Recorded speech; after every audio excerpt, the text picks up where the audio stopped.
Okay, please stand for a flag salute.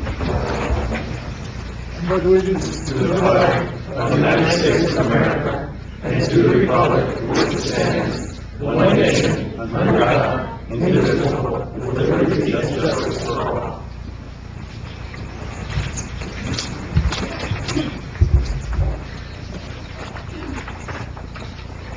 That's a councilman walking in. It's a councilman. Okay. In conformance with the Open Public Meeting Law, Public Law 1975, Chapter 231, adequate notice of this meeting setting forth the time, date, place, and purpose of this regular meeting through notice posted on the bulletin board in the municipal building, mailed to all requested and paid for same, and published in Suburban Trends. Roll call, please. Mayor Sarah. Here. Council President Riker. Here. Councilman Bay. Here. Councilman DeLine. Here. Councilman Jackson is excused. Yes. Councilman Bennett. Here. With us this evening is our Borough Attorney Joseph Ragnow and our Borough Administrator Kevin Boyd. Okay, thank you. Okay, under my presentations tonight, I'd like to, you want to read the resolution, Liz? By title. Yeah. Accepting the resignation of Kristen Branco from the Borough Council. Can I have a motion? So moved. Council President Riker, Councilman Begg, all in favor? Aye. Against? Okay, I'd like to bring Chris up. If you mind coming up, Chris?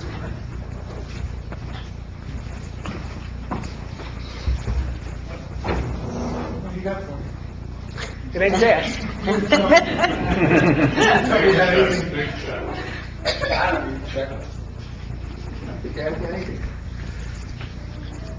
We just wanted to thank Chris for all the time and energy he put in for being a council person with us here. You know, for most of the people here, they don't understand the time and effort it takes to be a council person. You know, you'll hear it's a meeting or two a month or 2 meetings for a council. That's not really what happens. You're really out 3-4 nights a week, every week. On the weekends, you might be involved with parades or you might be involved with grand openings. Chris has been part of all those things for a short time. So the dedication to Pompton Lakes is just a little bit of that. Okay? So let me just read it. Borough of Pompton Lakes presents Chris Branco in recognition of your dedication, service, and leadership to the Borough of Pompton Lakes. Michael Sarah, Mayor, Pompton Lakes Borough Council.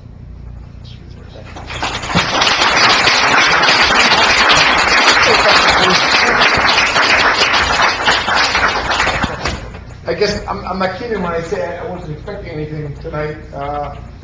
I'm a person who believes that public service is selfless, and we don't do it for accolades. We do it because we believe in something. I'm honored, as I said in my last meeting, I'm honored to have been selected by the residents of Pompton Lakes to speak in this room and to listen to what our town has to say to its government. And once again, I thank everybody for that opportunity, and I'm certain that you're in good hands going forward with who you've chosen. And that's it. Thank you. Thank you for helping us.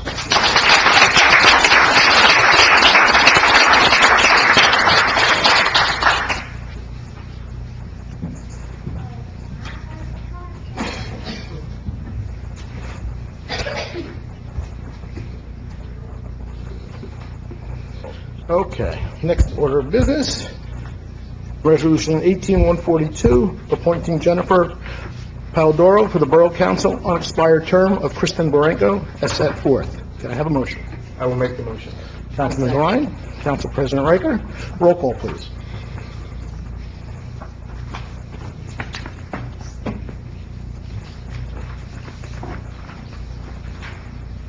Councilwoman Riker. Yes. Councilman Bennett. Yes. Councilman Bay. Yes. Bennett or Beck? Okay. Councilman DeLine. Yes. Okay.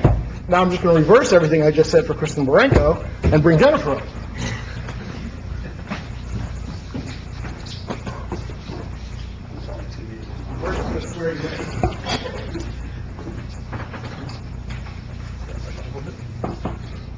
Hey, Bibles, yeah. Yes. So you're going to bring up whoever you'd like.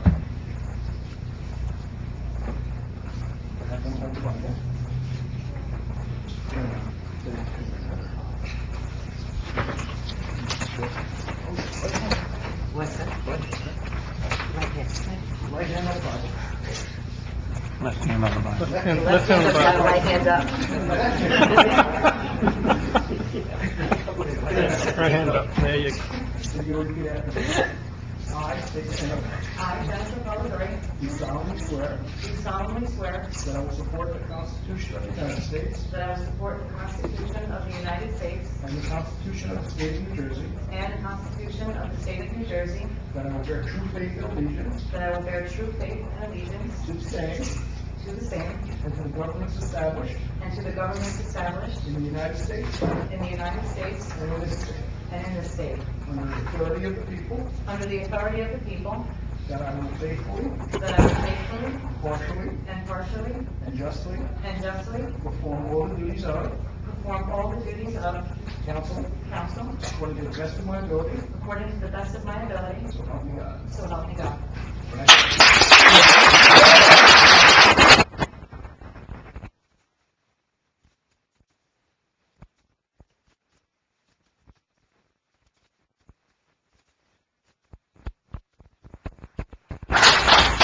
So I'm basically just going to reverse everything I said. It's 2 meetings a month that we have. It's not a lot of time, a lot of energy she has to put out. But, unfortunately, we've spoken to her, all the council up here. It's not, it's a dedication of the town. I think Chris brought that up. It's a dedication to the town, making things better in the town. So when we put people on council, it's a step that takes a lot of energy and a lot of time. And, I would hope the town appreciates the time and energy, good and bad, on the decisions that are made of the people that put in. So I hope they would appreciate that. Gentlemen, take a seat up here, or on this side right here.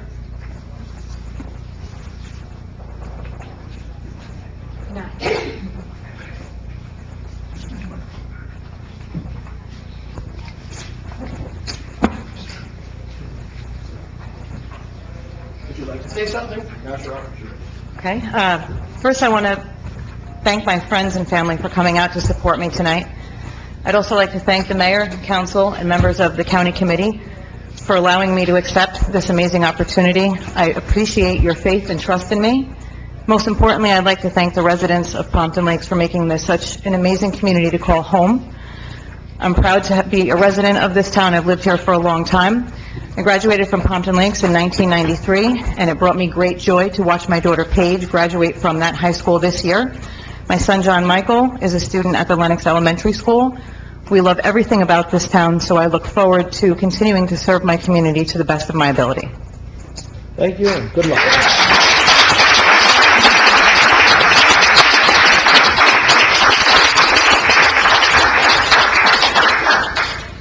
Okay, now it's your opportunity to leave or stay for the whole meeting. If you're here for the swearing in, that's great. If you'd like to stay for the whole meeting, now's the time to get out. But remind them, we have a concert on the other side We of do have a town. concert on the other There's a side. good show on the other side.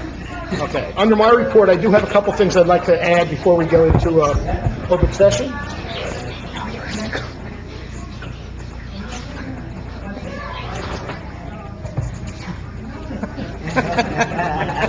He wants to stay. You can have my seat.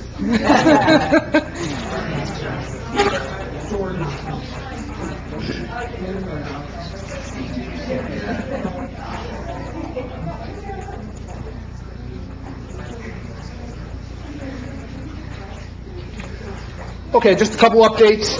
At our last meeting, we had a lot of residents here speaking about DuPont and what's going on with Comores and all the work there. I did promise some things there, and I just wanted to give a little update on that.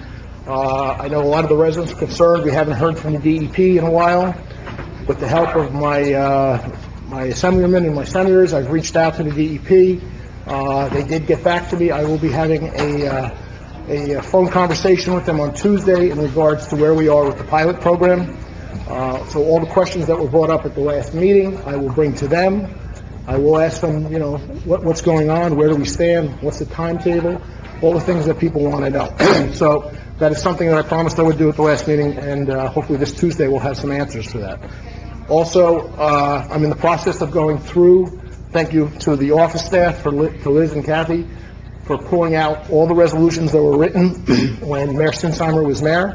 So I know there was a lot of talk at that meeting about what was going on and what was said and what wasn't said. When I get to read through all that, I will give a report on that. It's a couple of pages long of information, so I'll have more updates on that. And lastly, the one thing I'd like to bring up, just because today's the day it happened, and first of all, I'd like to thank the office staff for the calendar. They always do a good job with our calendar. Everything you need to know about town is in here. But one of the things that we kind of overlooked the last time is starting every Wednesday will be borough-wide pickups of recycling and paper. So where you used to get one a month, you're going to get two a month now. So it's in the calendar. Today was the first example of what we did. Today was a borough-wide pickup of cardboard. So that means town-wide, everybody could put out cardboard. Next week, it's recycling town-wide. So it's going to be every other week that you can put out recycling. That's a big step forward for us here in town. I mean, we've always been a once-a-month kind of thing, but the residents did speak about the fact that I have a lot of cardboard and I have a lot of recycling, and once a month is not hacking it. So thank you to the DPW for helping us with this, and they will be picking that up. So just a couple of quick updates. Now we're going to have a meeting motion for public comments. Can I have a motion? So moved. Councilman Dorn. Second. Councilman Bennett. All in favor? Aye. Against? Anyone from the public like to address? Please give 5 minutes, state your name. Come on up.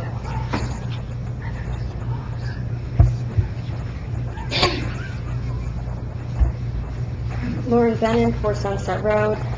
First of all, congratulations, Councilwoman. Thank you. And thank you, Chris. I'm addressing Mayor and Council on behalf of the Flood Advisory Board and the Stormwater Management Committee this evening. I would like to address you and the public with regard to Resolution 18-144, which is on tonight's consent agenda. This is regarding a contract with Rutgers University's Water Resource Department and Cooperative Extension Service. The contract authorized by this resolution will give us, Borough of Pompton Lakes, the professional guidance needed to develop a floodplain master plan and to make the most of our floodplain open space for the protection of all residents. The design of wetlands and habitat restoration projects is crucial to the borough's continued flood mitigation efforts. Restoration of natural systems will also enhance the viability and desirability of the floodplain neighborhoods. This gives us more passive recreation opportunities, and it really helps overall with helping our flood-affected neighborhoods better serve our residents and provide opportunities to our residents while also protecting our homes. We must work within our natural systems to accomplish any successful, long-lasting flood mitigation and to help transform Pompton Lakes into a resilient community. I think we've all learned we cannot rely on just engineered solutions. We can't rely just on dams and walls. We need to work with the natural systems that we have. And the only way we are going to have a lasting, truly durable solution is to focus on the restoration of our wetlands and our swamplands. I want to thank the mayor and council for understanding this. This is a shift in thinking. It's a shift in thinking for the entire engineering community over the last decade, specifically since the post-Sandy era, as those of us in the design professions refer to the current thinking on stormwater management and thinking on flood protection and on resiliency and how we protect communities from water in a changing climate and in a climate of larger and bigger storms, more frequent storms. So thank you for the leap of faith in accepting new science and accepting new solutions and for being willing to move forward with both open space preservation, which the borough has done a wonderful job of, and now wetlands restoration and habitat restoration, and for continuing to support the efforts of the Flood Advisory Board and the Stormwater Management Committee. Thank you. I think this mayor and council, and previous mayors and council, actually have done a pretty strong job in working with the flood and trying to make things better there. I think our flood board is outstanding. I'm going to put them as one of the best in the state. Our environmental groups, our open space, they all work together. All these groups work together to make things better down there. And I will tell you, the residents, I don't know if you guys hear it, but the residents do stop me and they see a difference. They see a difference in what's going on in the flooding. Anything we can do, and I'm speaking for myself, but I'm sure I'm speaking for most people up here, that anything we can do to make things better down there, look, we're not fixing flooding. We know what's happening there. Eventually, at some point, flooding will occur again. But if we can take the minor floods and make them go away a little bit, and just concentrate on the major catastrophes that hit us down there, that makes us all better off at the end. You know, our OEM, our DEP, I know it took us a while for to get back from all the houses that were bought out there, but we're on the upswing now from that. But that did help us in the fact that our OEM, our fire, our first aid, they don't have to go to those houses anymore to try to get those people out of those homes. That's a big savings in itself. So with all these groups working together, we all know the government works in a snail's pace, but we're getting in the right direction. So hopefully we will pass the resolution, and hopefully everything, and we thank you guys for what you do with the resolution, the flood advisory report. Anyone else from the public like to address?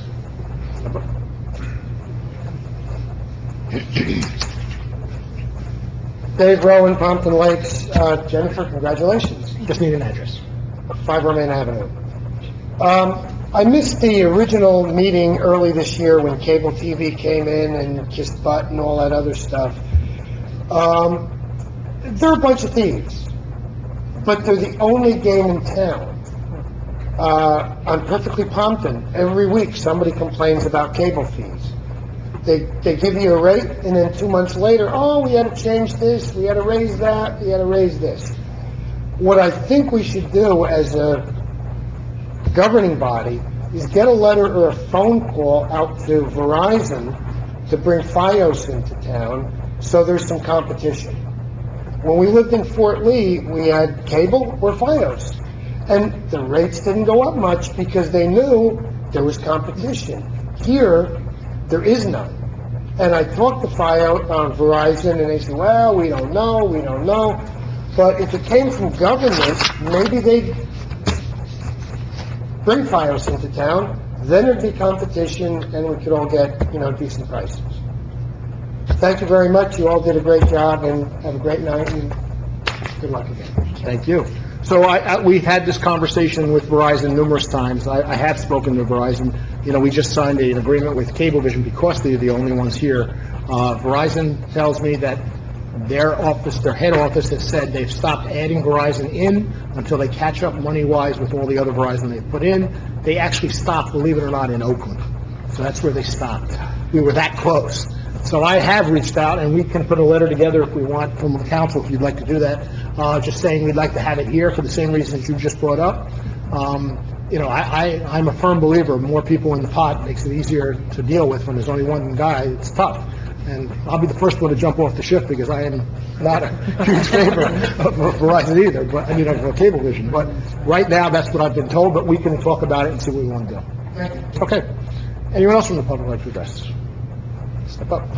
Steve.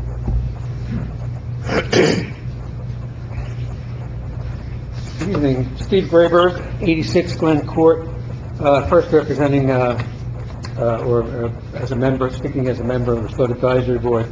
I want to second what Lauren said, thanking her also for her very hard work in this matter, and to request the support of this resolution to get the information we need on floodplain on the use of our open space properties from the Rutgers Rutgers contract, which in turn will play an important part in creating a floodplain master plan, which again in turn will play a part in possibly getting some funding through the natural resource damage assessment. And we've previously had a resolution for requesting natural resource damage money, which references the floodplain management plan. So this is an important component of it, and thank you for supporting it in advance. Now, if I could speak as an individual homeowner, this is strictly on my own accord. A few weeks ago, I decided to see what someone else would see if they were considering moving to Pompton Lakes or opening a business here. And I did what pretty much everybody else would do. I went to Google and I Googled Pompton Lakes. And so some interesting things. First of all, the first thing that came up is our official website. Good point. That's very good, because a lot of towns don't have an official website, and we do. Secondly, it's new, it's fresh, and it's functional. There it is. Again, points for Pompton Lakes. Very positive. So as somebody looking around, seeing if this is the place I want to be, I went to about our community. This is kind of where things fell off, because the information there is sort of a placeholder. It's not something that would grab somebody's attention and say, hey, I really want to come to Pompton Lakes, because of any particular reason. It's a nice few paragraphs about the town, but you know what? I started thinking about some of the things that we could put in there to grab somebody's attention. You know that these redevelopment projects are going to require people coming from outside of Pompton Lakes. They're going to do what I did. They're going to Google. They're going to pick up the Pompton Lakes official site, and I would give them maybe a minute, and that's being generous, maybe 30 seconds, to really sell them on, hey, this is a great place. You know, talking about the sports and recreation programs we have, you know, the environmental groups that we have and the things they do, our CRS standing, the trails, the Morris Canal Greenway, how active people are in the community in general, reverse 911 program, our OEM people, our emergency response groups, some of the town events that everybody loves, Pompton Day, townwide garage sale, holiday stroll, our redevelopment efforts, what we expect from that. You could go on and on. You know, your biggest problem in this is going to be trying to find a way to compress it, to sell it in less than a minute.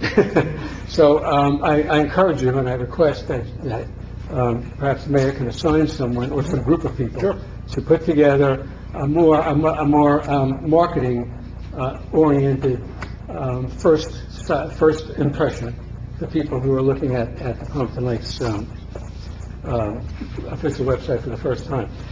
People who live here, and you know, it was kind of oriented, it was kind of built for that properly, and that's what you should do. And it's very functional for the people that already live here. You're not trying to sell those people on living here; they already do. And what you're trying to do is get those people who don't to come here to do that. So I think you get what I'm saying. Please do get some people involved, and perhaps somebody with a marketing background to help package it in a way to really sell it. Right? That was the first line on the Google search. The second line was Wikipedia. Also not unexpected. Wikipedia pretty much has a page or an article on every town, every entity.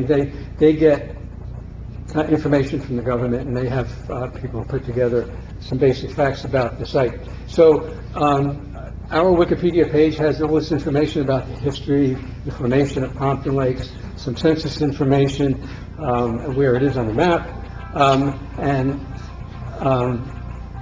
right in the middle of all that is this edit. We'll call it Edit 27 because that's how it's referred to.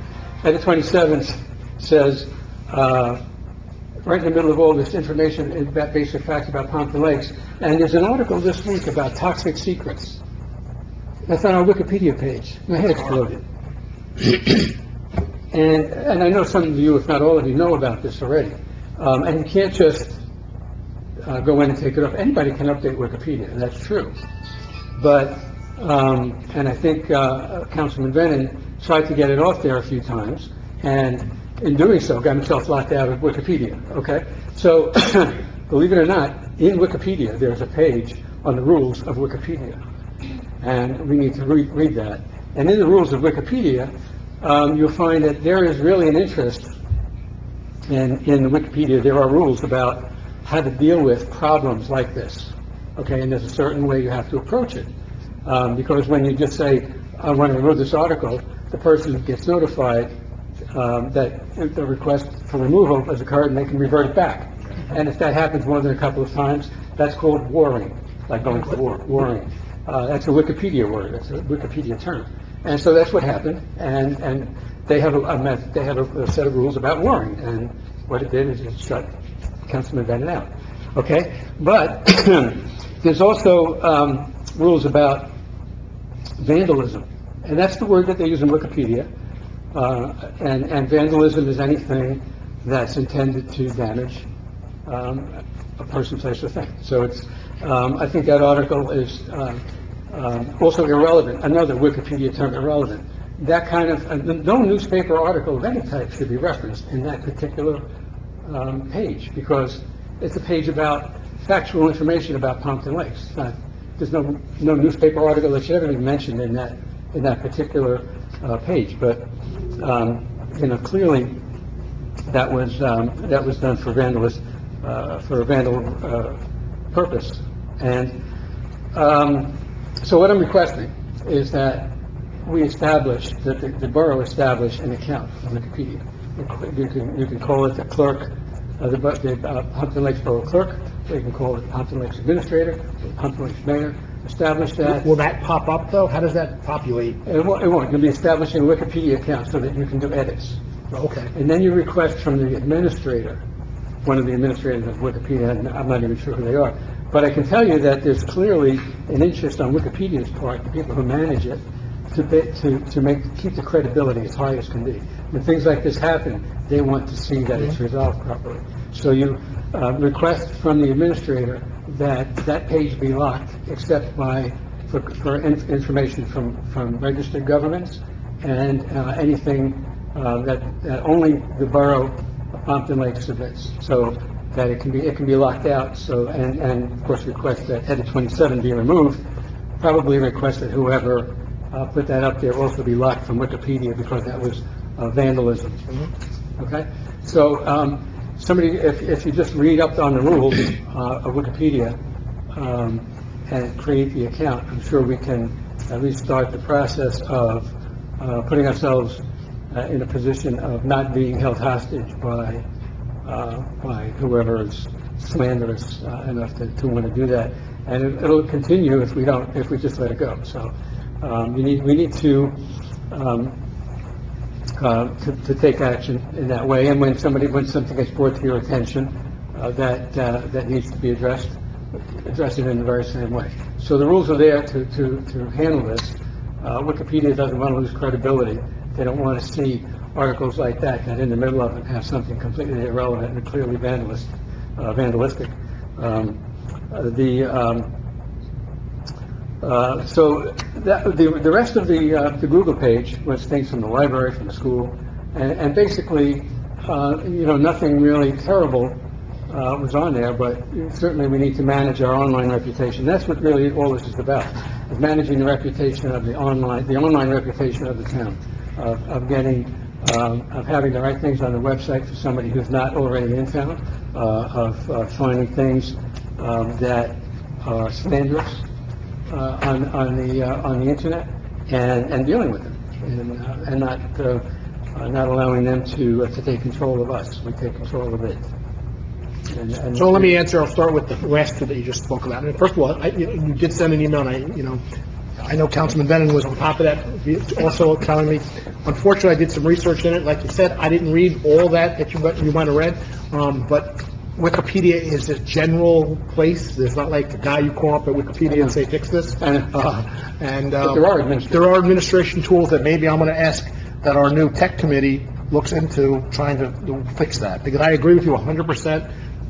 We shouldn't have anybody putting up information about our town unless it's sanctioned through the town. I mean, if anybody can go up there and put anything, it can become a mess. Right. And I agree 100% with you in the fact that we're not here to educate the people that live here. We live here already.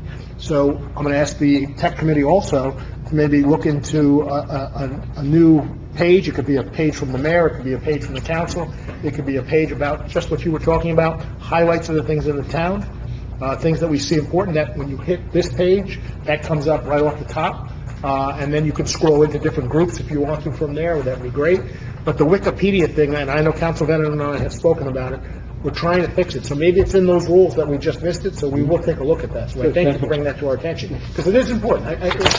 You hit it on the nose, you hit it right now on the head. If we're trying to bring people in for redevelopment, they're not coming from town, they're coming from other towns, and they're going to do just what you said, right? They're going to go to the site, they're going to Google Pompton Lakes and see what pops up. So we want the best information to pop up, so let's see if we can work on that. Yes. About the flood, I thank you also for all the work you do with all the committees that you're involved in. Hopefully things will move forward in the way we want here, and we'll see you in a little while. But at the end of the day, we should all be proud of the fact that things I think are better from 15 years ago in Pompton Lakes, just with the flooding. We've had bad storms in those 15 years, so we know what a bad storm will do, but I haven't seen the nuisance storms bothering as many people, so that's a big step. So thank you, we will look into that. Echo, right, you're in charge of these? Yes. So we can, something we think we can do? Yes, absolutely. Okay. Anyone else from the public like to address? Shut up. Well, he's going to. Good evening. David Sanford, 440 Midland Avenue in town. My wife and I have been homeowners here for 25 years. Small issue, not as major of an issue as the previous ones. One of the things we love about the town is the commitment to the students, to the children, and especially to the sports teams that are supported so widely in town. It's a great thing, and we absolutely love it. If you look around town, the symbol of the Cardinal head is everywhere. We at the Cardinal Cafe, there's Cardinal decals on our patrol cars. There are Cardinal heads on our fencing at Lakeside and at the football field at Hirschfield. Not long ago, the tennis courts were completely redone, to rave reviews, I might add, by our players, our coaches, and even by opposing teams that play our high school. They absolutely were raving about it. The only thing that we feel is missing would be some kind of signage for the tennis court. Now, we had consulted with Jim Curran, which I'm sure all of you know. They did have an extra Cardinal head in their inventory. The only issue was the fencing for the tennis, apparently the links that those pieces clip into are smaller than a normal chain link fence.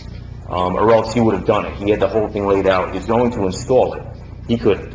I guess our request basically is if there's any way, and we had consulted with Coach Hales, who's had a lot of success in recent years with both the boys and the girls tennis programs, on a location of maybe a sign or maybe a Cardinal head that would fit that fencing. Not that they're slighted, but I know football and softball and lacrosse, they are more popular sports, but the tennis players, they work really, really hard. The girls and the boys, the girls play in tremendous heat sometimes in the fall, and if any of you have ever played tennis, sometimes you can get in a match for 2 to 3 hours, and they really work hard. It's a small request, but if not a head, maybe a sign, Cardinal Country, something, just so that they know that they're supported. And I agree with you 100%. I'll give you a little bit of history on the tennis courts. Probably people here are not going to want to hear this, but I'll say it anyway. To start off with, just today I was talking to our administrator and our DPW about cleaning up behind the tennis courts where those trees are. I get a lot of complaints from the residents on the backside and the tennis courts from the needles from those pine trees. So we're going to address that and maybe try to prune those trees back and maybe take some of them out to help clean the tennis courts clean. And I saw Maria Kent here, her husband, Councilman Kent, when he was on, was the spearhead in putting together the grant money to build those tennis courts. Now, we know there are tennis courts, but we also know the high school plays on them a lot. And we went to the school and hoping for a joint effort, and at that time, they didn't have any money to put out for the tennis courts. So we took it upon ourselves, and we built the tennis courts, and I'm glad they're playing on them, and I'm glad the school uses them, and that's a great thing. We can definitely look into getting some type of Cardinal head there. It doesn't have to be the stick-in kind. We can probably just buy a regular plaque kind of piece, and maybe we can look at getting some type of sign that says tennis courts or something like that with the Cardinal head on that. I have no problem with that. I don't think anybody up here would have a problem with that. We thought the tennis courts were important when we put them in. We felt that the old ones were not looking so good, and our residents deserved it, and the school deserved better courts. They were not cheap. We thank you to the county. They did give us money to help us with open space to do that.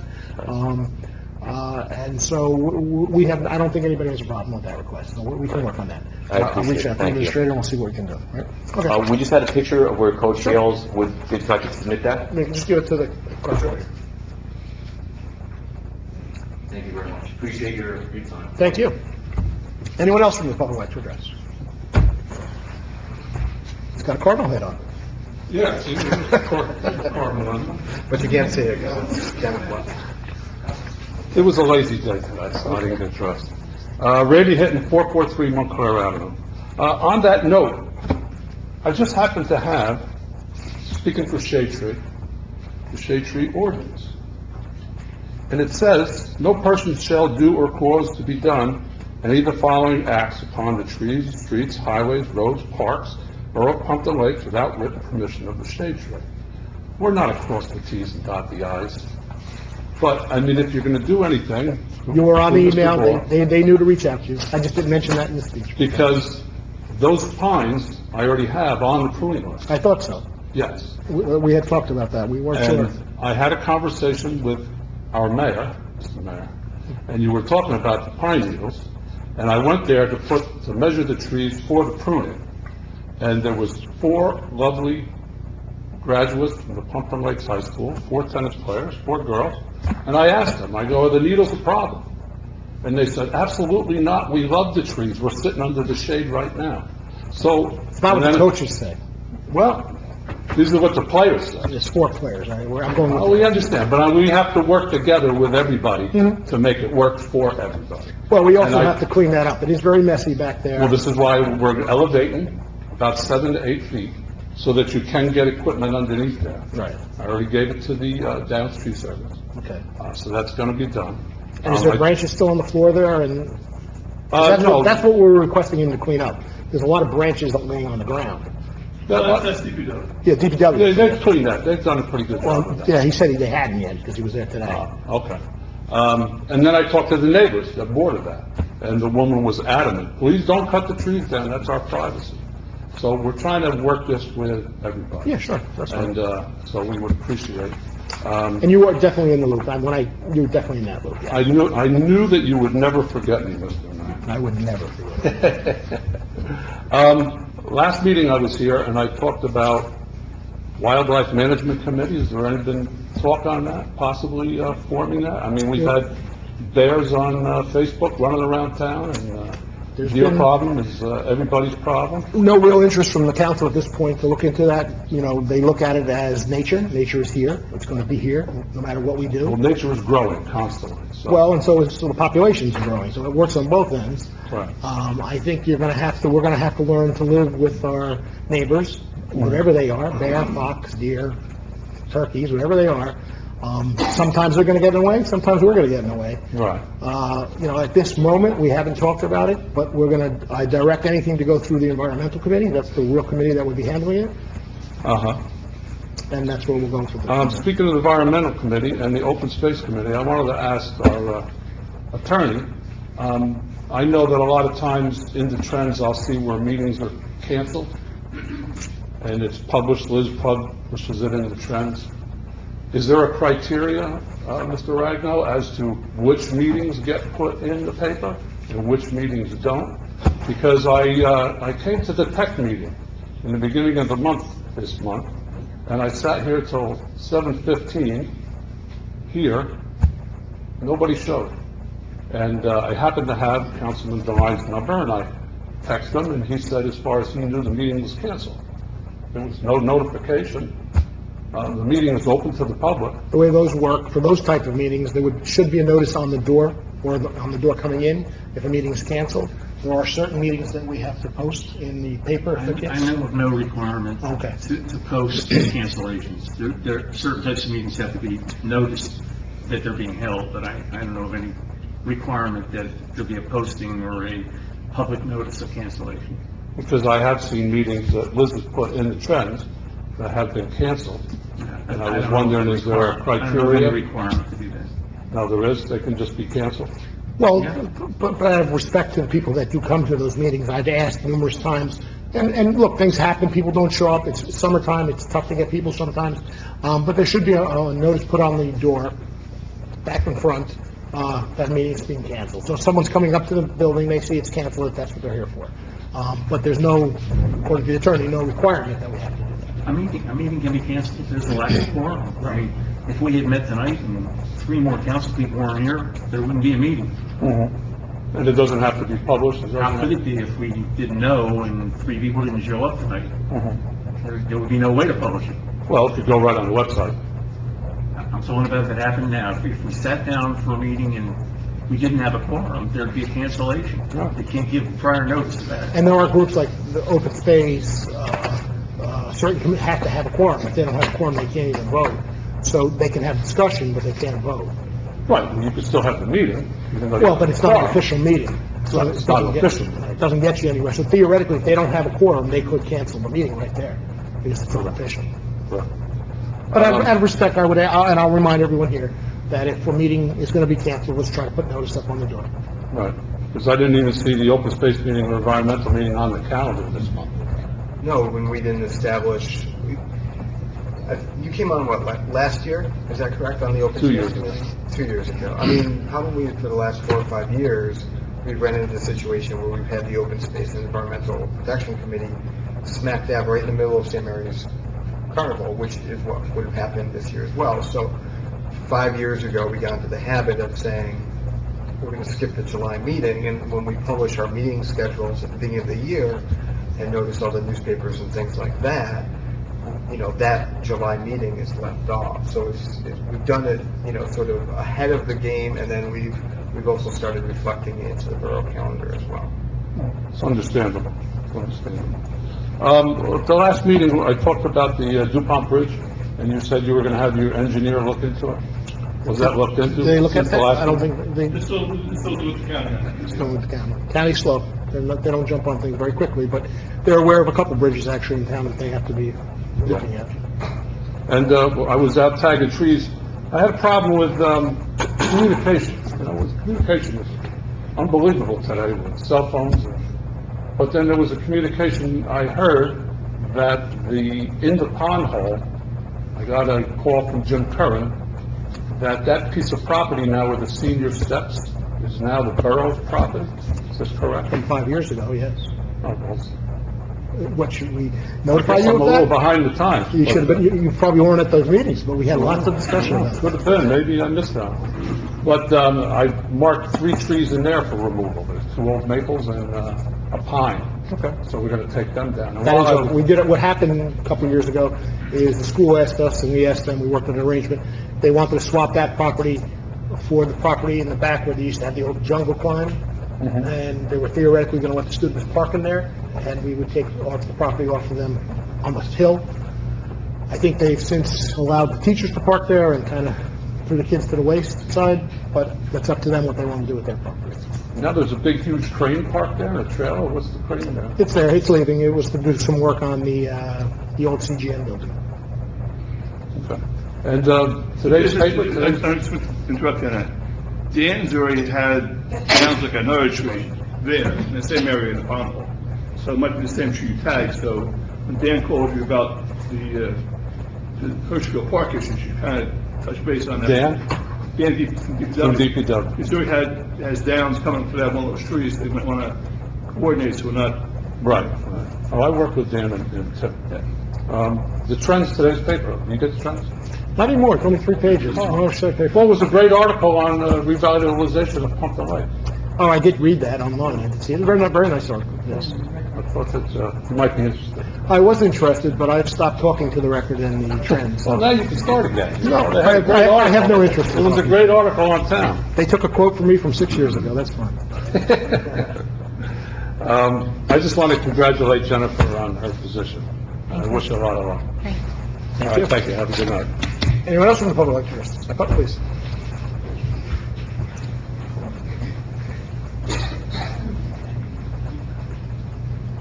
Maria Kent, 17 Glen Court.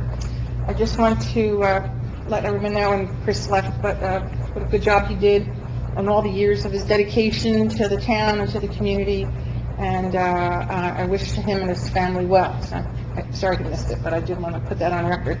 And I also want to congratulate Jennifer, and I wish her the best, and it's a tough job. It's a lot of time, you're going to hear a lot of complaints, but you're also going to get a lot of compliments. So I'm going to wish you well, and I'm very happy and willing to work with you on any environmental issue, since I'm the environmental chair of the committee. And we really do work very hard to bring environmental awareness to the town. I've been doing this since 1992, and it's really a beautiful town. Just a side issue, I had some people, had some friends up from Trenton, and when I brought them into Pompton Lakes, they couldn't believe this was Pompton Lakes. They said, "This is Pompton Lakes. The houses are really nice." I brought them to Hirschfield Park. They loved Hirschfield Park. They loved it. They loved the way the water ran through it. They loved the the way the fields were, the parking lot looked great. They said he even got a dog park, you know, and they thought that was the beauty. Now, the tennis courts, a place in my heart for the tennis courts, because I taught my children to play tennis there. My son was the county champion. He represented Pompton Lakes in, back in, I guess, 2008 as the county champion tennis player. So I think your request for the Cardinal is a great request. I don't know if it can go on the fence per se. Or thing on the outside. Yeah, I would think, yeah, because it's a problem with the way tennis Yeah. balls hit this fence, something like that. But I think it's a great idea. It never even came up. So Yes, it's always great. important to hear all our residents and some of their ideas. It was a good one, and I hope you follow through with that. And then following up on the redevelopment of the community, I thought the article was good, and I still begrudgingly buy the paper because I think they haven't been very fair to Pompton Lakes in some of their articles. They've been very unfair, and a lot of fake news in that one too. But bottom line is that we really do have to bring the new people coming in for this redevelopment. They've got to want to come here. They're going to want to deal with the little higher tax rate. And one way to do that is through your recreational programs. And one of my pet projects is going to be the Lakeside Avenue project, now that DuPont and Chemours is moving out. I'm thrilled to see that ugly black fence gone, pretty much. And I think we have the project in the Open Space Committee for the redevelopment of that lakefront property that the Open Space Committee bought for $18,500. It was a steal, because what we can do with that entire lakefront property will absolutely turn around this town for recreation, for kayaking and canoeing. It will also bring people of all ages there. It doesn't have to be young children playing baseball or soccer or football. It will bring the elderly, because we have plans for putting benches so people can just sit and relax, and young parents can bring, the children. They don't have to worry about being hit by a baseball or whatever. So it brings every age group to the town to enjoy the beauty of that lake. And I have to thank Mr. Brayberg for many, many years of allowing me on his beautiful boat and seeing the lake in a different view. And if you haven't been on the lake, on a boat, looking in that direction, please do so, because it gives you a whole new perspective of how much and how important that lake is to this community. So I'm going to offer your boat. But it's really truly beautiful. And I think the sooner we get a public launch that has adequate parking and adequate areas to have, people there, I think it's very important. I don't know, I'm sorry, but I haven't followed if we passed the regulations for voting. I don't know if that resolution's been passed. It's very complicated. It is. It's not I do urge you, though, to continue looking onto how that will work for the town, because it's very important that our community, our people, our taxpayers use that for no fee. And there are a lot of people that come out there and use that lake for bass fishing, and they are from Fort Lee. We have a reputation for having some of the best fish in that lake. I mean, we do. So it's important that we figure out how to utilize that for recreation purposes for our people, and then anybody who wants to enjoy that, I have no problem with them enjoying it, but there will be a fee. So I ask you to follow up with that, and we've worked pretty hard on that ordinance and the group that the lake restoration. I'm on all of them, so I can't remember which one offers which program anymore. But it's important that we look at that and get those fees in and get the regulations in. I mean, because it is a beautiful lake, and I know Councilman Riker enjoys that as she washes her dishes in the morning. Okay, but thank you, and Finance, you have a nice summer. Thank you. Thank you for those comments. I agree with most of everything you said there. Well, the one thing I'm just going to disagree with a little bit is I agree with the fact that we should try to get our residents to use Pompton Lake first, but to do that legally is a very tough situation, and the way to do that, it involves policing, and it involves a heavy dose of policing on the lake and off the lake. There are some talks in place with some other groups to maybe let them allow us to park there and let them run the boat launch. I mean, I agree, we need It's not fair to the residents that live across that lake to have them block their driveways and not people to get in and out, but it's a beautiful lake and people should use it. So I hope the open space things work. I think those are all good things. Those are all make the park better. It's going to be part of my report, but I think the lake looks great now since they've done the work there. So I think the lake is coming around, and with the more open space money, if things work there, we can spend there, the better it is. And then the last thing I would say is the people that came from Trenton to see it, I agree with everything you said. The lake is, the Hirschfield Park's beautiful, everything's beautiful, but to me, what makes Pompton Lake special is the people in this town go out of their way to make the town better. Everybody sitting in this room is a volunteer in some way, shape, or form, trying to do something. And that's what carries all the weight. If we were to lose all these volunteers in this room and in other places, who knows what we'd have here in town. So, that's what carries all the weight here on what we're doing with. And I think what Mr. Grayberg brought up attracts what you said too. We should, if we're going to be talking about redevelopment and bringing in people, we should have our message out there the right way so people see it and want to come to this town. So like you said, your friends came in and they thought it was nice. We should have that for people who are just out there saying, look, I'm going to move from the city, where do I want to go? Let's try this town. So I think that's important too. Any other people want to speak? Ashley, you want to say anything? You sure? Yeah. No? Okay, can I have a motion to close our public session? So moved. I didn't say. Did I say anything? Motion, second. You can say, she hasn't, motion by Councilman Palladoro? Second. Councilman, what's your last name? Bennett? Bennett? All in favor? Aye. Against? Now I'm gonna have to remember another last name. It's very difficult. Okay. Now here you're not going to vote. Here you're gonna, be present. Okay. Approval of minutes. Can I have a motion to approve the following minutes? Regular meeting minutes of June 27th, special open meeting minutes of June 27th. So moved. Councilman DeWine? Second. Council President Riker? All in favor? Aye. Against? Bills and claims. Motion to approve the following bills list as stated below. Oh, we had a present there. You're supposed to say present. Okay. Can I have a motion? So moved. Councilman Begg? Second.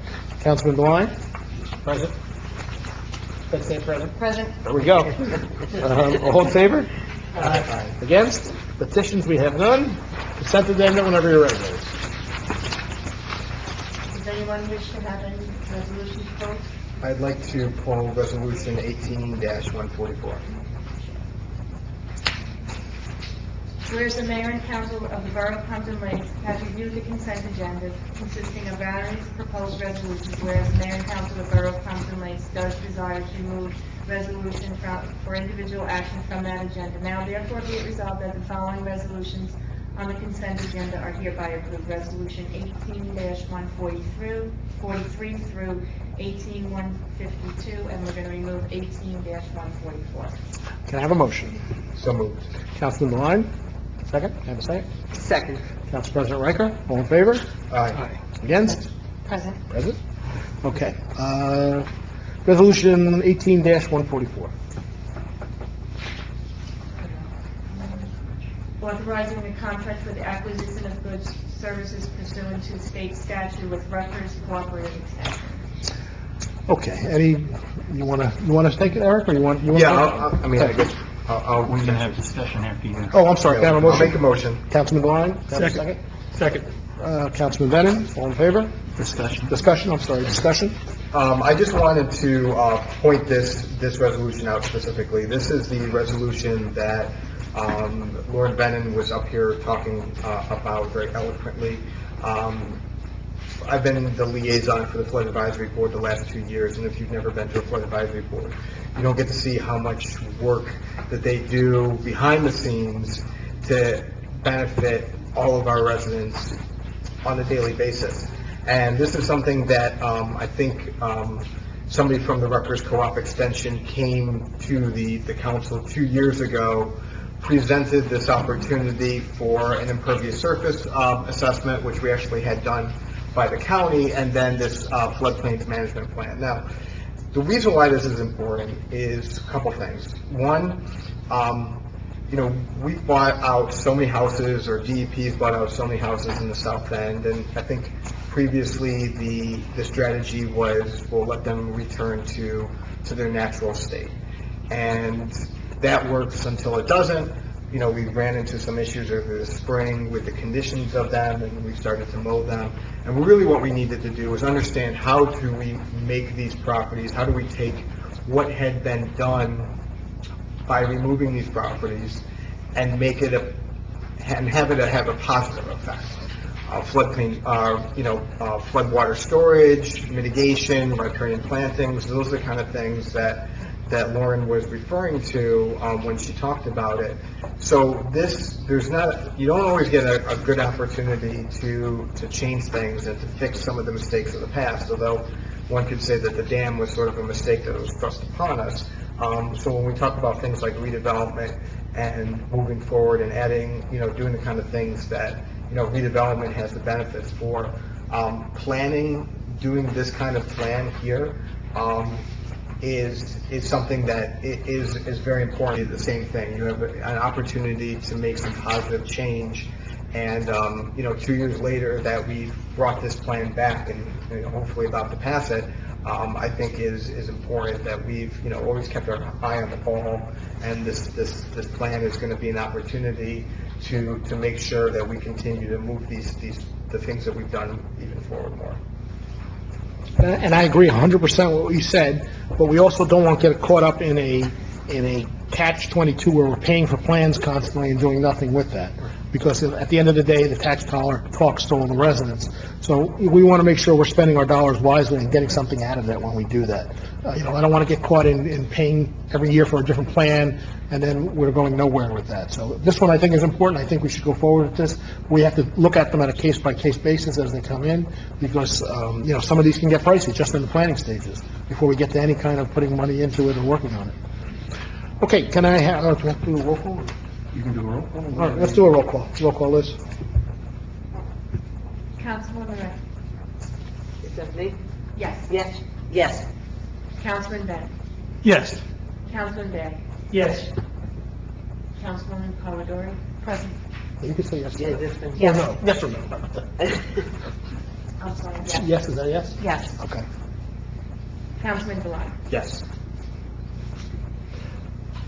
Okay. Resolutions for separate action? We just had that. Oh, we just did that, okay. Ordinance for second reading and final adoption. These ordinances have been advertised and posted on the municipal bulletin board. Ordinance 18-15, an ordinance amending 18-1 of Chapter 18 of the Borough Administrative Code, Fire Prevention. Anything? The only purpose of this ordinance was to add 2 words to the administrative code so that we wouldn't have to change the code provision every time the uniform fire code was changed. Okay, can I have a motion to open the meeting for public comments on ordinance 18-15? So moved. Council President Riker? Second. Councilman Devine? All in favor? Aye. Against? Anyone like to just address this ordinance? Seeing no one, can I have a motion to close the meeting for public comments on ordinance 18-15? So moved. Councilman Devine? Second. Councilman Bennett? All in favor? Against? Motion to approve ordinance 18-15 for final adoption. So moved. Councilman Begg? Second. Council President Riker? Roll call, please. Councilwoman Ray? Yes. Councilman Bennett? Yes. Councilman Day? Yes. Councilwoman Polidori? Yes. Councilman Delotte? Yes. Ordinance 18-16, an ordinance authorizing and granting an easement to Confident 5 Associates Urban Renewal LLC for the redevelopment of 223 Montague Avenue, Block 6300, Lot 34. So this is an you want to? But if you want to. No, not for a second. The purpose of this ordinance is to grant an easement to Pompton 5 Associates Urban Renewal redevelopment project at the request of the redevelopment agency and the planning board. And this is some air rights that they own on a sign that hangs over our property. It doesn't affect any actual property on the ground. It's something in the air.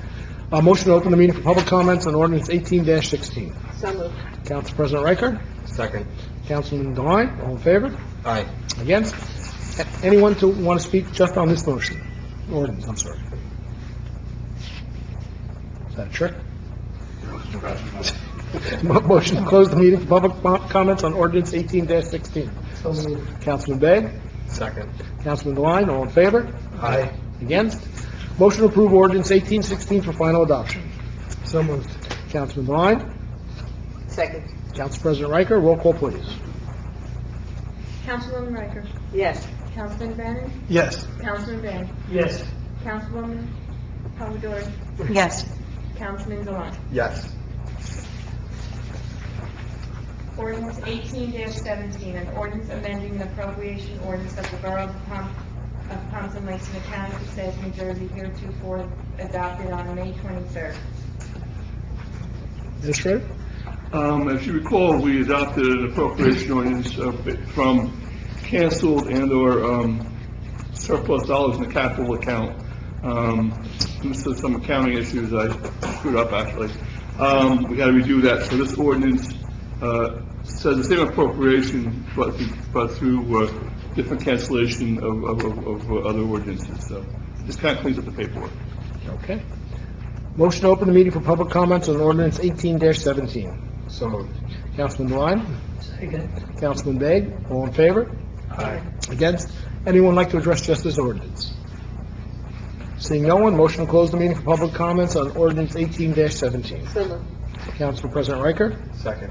Councilman Devine, all in favor? Aye. Against? Motion to approve ordinance 18-17 for final adoption. So moved. Councilman Devine, Second. Councilman Bennett, roll call, please. Councilwoman Riker? Yes. Councilman Bennett? Yes. Councilman Bay? Yes. Councilwoman Polidori? Yes. Councilman Dewan? Yes. Ordinance 18-18, an ordinance authorizing tax exemption and payment in lieu of taxes in connection with the redevelopment plan for Block 6300, Lot 34, and adopting and authorizing the execution of a financial agreement for payment in lieu of taxes with Pompton 5 Associates Urban Renewal LLC pursuant to state statute. This is Block 23 Montague Ave, CJM. CJ, yes. The purpose of this ordinance is to approve the financial agreement and the pilot, payment in lieu of taxes for the Pompton 5 Associates Urban Renewal Redevelopment Project at 223 Montague Avenue. Okay, so this is why we do our redevelopment projects. Payment in lieu of taxes, or pilot, brings in a set fee for 30 years, where if they're paying, I'm just going to use make-up numbers here, $5,000 a year in regular taxes, the pilot might be $10,000 a year for 30 years. That's where we get the extra money that goes into our capital budget to help with improvements in town. That's why redevelopment is very important. Besides redoing our downtown, it helps us bring in a cash flow into our town. Motion to open the meeting for public comments on ordinance 18-18. So moved. Council President Riker, Second. Councilman Devine, all in favor? Aye. Against? Anyone like to address just this ordinance? Seeing no one, motion to close the meeting for public comments on ordinance 18-18. So moved. Councilman Bennett, Councilman Devine, all in favor? Against? Motion to approve ordinance 18-18 for final adoption. So moved. Council President Riker, Second. Councilman Begg, roll call, please. Councilwoman Riker? Yes. Councilman Bennett? Yes. Councilman Bay? Yes. Councilwoman Polidori? Yes. Councilman Dewan? Yes. Okay, thank you. Okay, under my report, I'll start with, I noticed two people in the audience. We have an intern that's helping us this year, so why don't you come up and sit up at the table up here. First of all, you're still in high school, right, or you're going to college this year? You're in high school this year. He's going to help us in town hall and help Liz and help myself. He's interested in right there. He's interested in how the government works and how a town works, so I'm glad he's helping us, and hopefully we can help him a little bit. I also like to thank Ashley Lusick, our new Alliance Coordinator, who I see in the audience. We did an extensive search for our new Alliance Coordinator. We got people from Maryland, we got people from South Jersey, we got people from New York. We lucked out and got someone right here from Pompton Lakes. So it worked out well for us. She grew up here. Hopefully she has a good feel for the town, and I hope to see good things coming out of the Alliance in the near future. I'll start with, we had a water main break this couple weeks ago, about a week ago. I just want everybody to understand that water main break had nothing to do with the town or MUA. Most people don't realize we have a 50-inch line that runs from the Wanacue Reservoir to the Ordale Reservoir that's owned by United Water. That line had a crack in it. It broke. It sent a lot of water into the air and into the streets very quickly. The only option they had at that time was to dump it into the acid brook, so it washed into the lake. It's all clean water that was going in, but of course, it did raise the acid brook, and we did get a lot of calls here in town, and I got a lot of calls myself about acid brook rising. It went from a couple inches to a couple feet, in a matter of time. OEM was on top of it. It had nothing to do, though, with our own MUA in our own town. This is all outside of our realm, but they were on it quickly, and they fixed it out. This is another reason, though, why you would sign up for our reverse 911s and our text messages and things like that. Those, if I'm correct, Al, did we put out a message on, We did text. we did text, right? Right, so there was a lot of concern and questions, what was going on, were rivers rising or something. That's where you're gonna get your information. So if you're not on that, I suggest, and this is more for people at home, to, give a call over to the town, we'll get you signed up. You'll get all those text messages. We don't put a lot of them out. We only put them out when there's something going on, so that's how you're gonna get your information. Unfortunately, calling the police department or calling town hall when another 100 people are doing that, sometimes it's hard to get information out to people that way. With that same note, we had a long discussion at the last council meeting about vendors coming to your door. There was a lot of talk on Facebook about people knocking on your door, and there is procedures in place. Someone is not allowed to just come and walk through our neighborhoods and knock on your door. They have to have a permit that they get from the police department and the town. They have to be registered. They have to go through all those steps. That being said, we do have a no solicit website or group here in town that you can sign up in town hall, no solicit. That no solicit letter is then handed to the people coming through town, and they are not supposed to go to those addresses. So I recommend most residents get on that list. My own daughters called me screaming there's someone crazy knocking at the door, and it turned out it was this guy selling extermination equipment. He was a little forceful, I'm not going to lie, and I heard it from other people. He was a little forceful, and I said to him, do you have a permit? I asked him for a permit, and he said, I do, and he showed it to me. I said, do you have a license? And he said, who are you? And I said, I happen to be the mayor. I'd like to see your permit. And he did show it to me, but he had an attitude, and I heard he had an attitude to a lot of people he spoke with.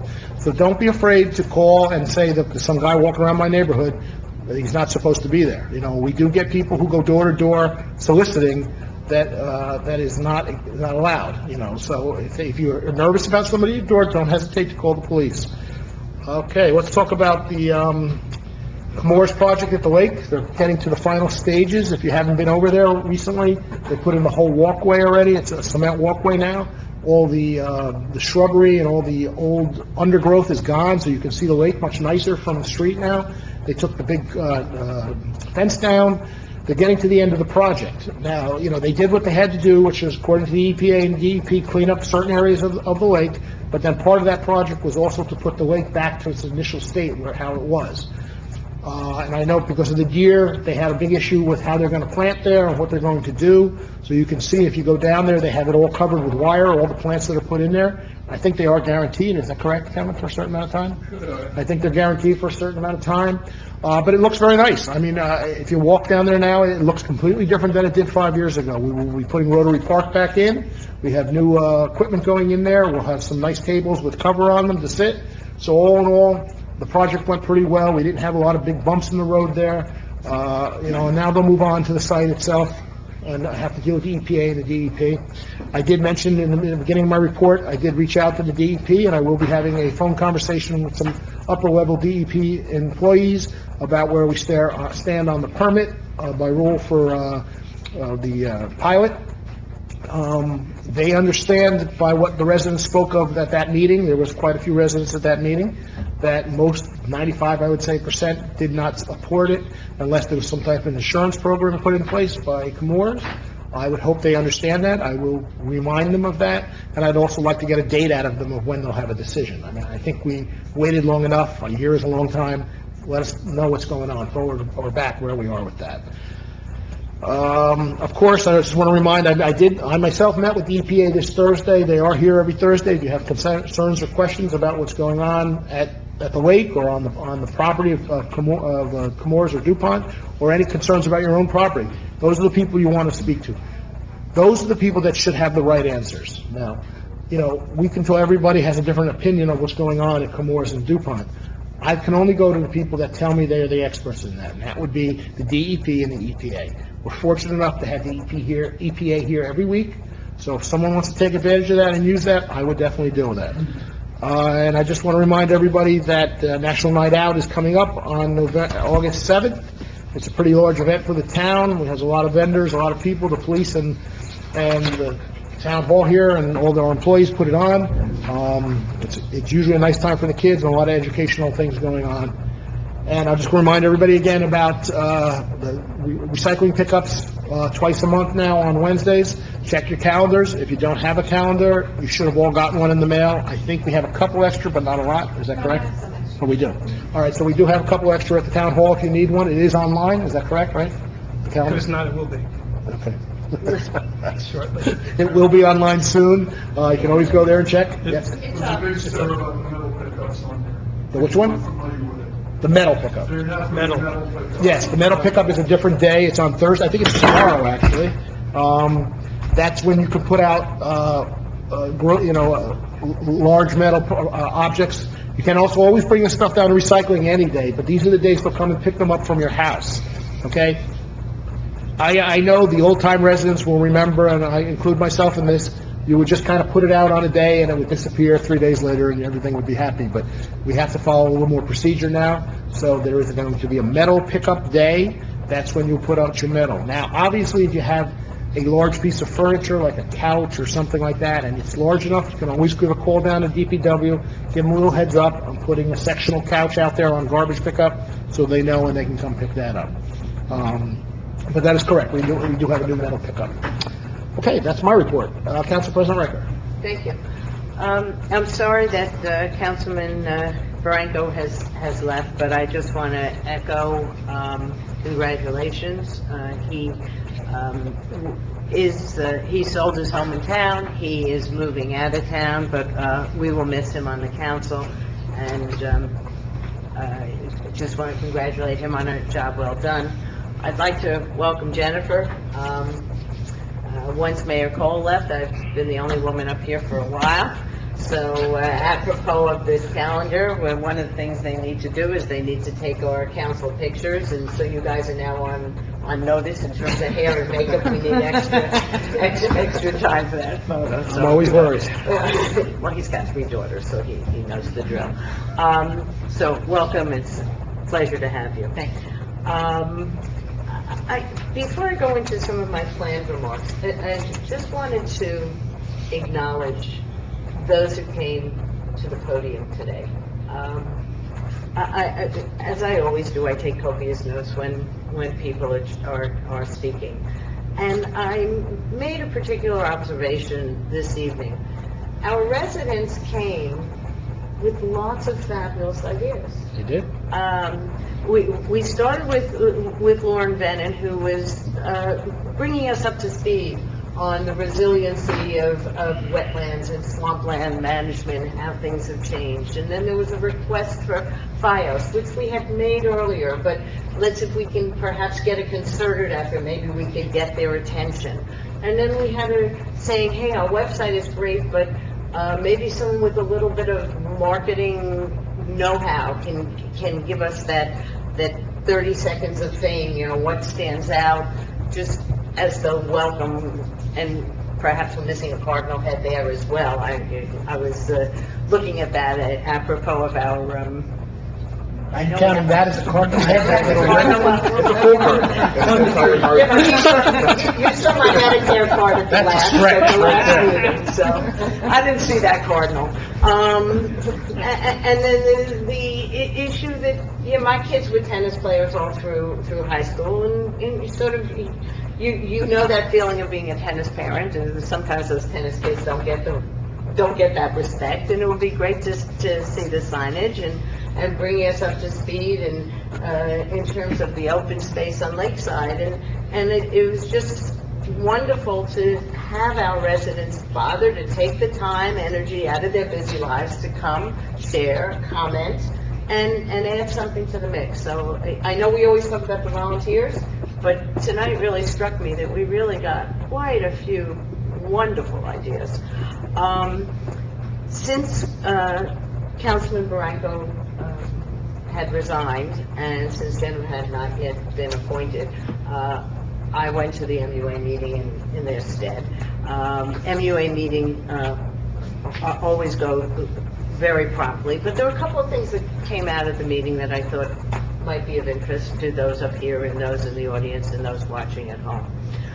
They track the water usage very, very carefully, and during the summer months in particular. And apparently, right around 4th of July here in town, we had record usage. I don't know if that's a combination of the heat wave, combination of perhaps more pools in town, but they did remark that we did have record usage right around the 4th. It's putting out all the fires from the fireworks.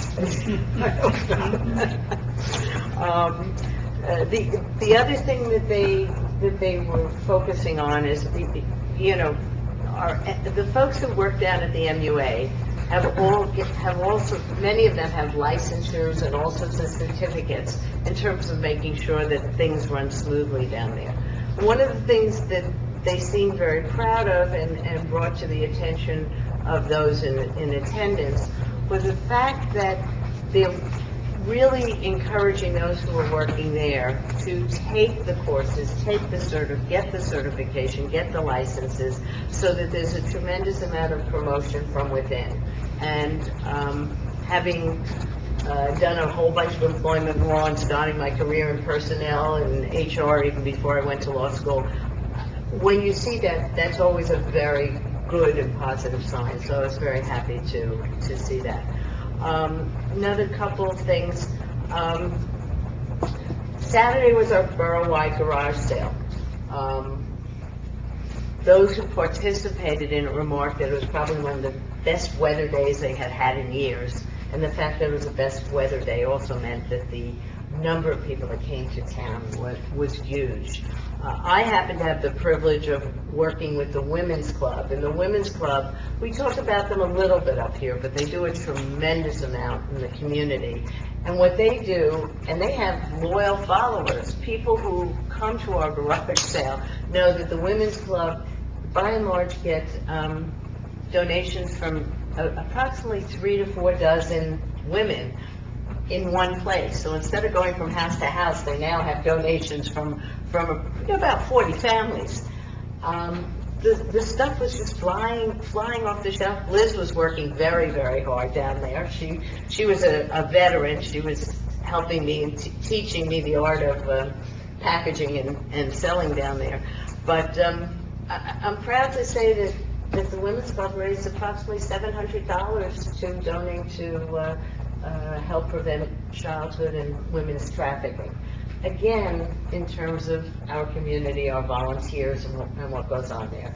And I hope that those who did their own private garage sales, you know, got rid of the things that they no longer wanted. I snuck some stuff back into my house. My husband doesn't know about that yet, but he doesn't watch council meetings, so I'll hide them in places that he doesn't know.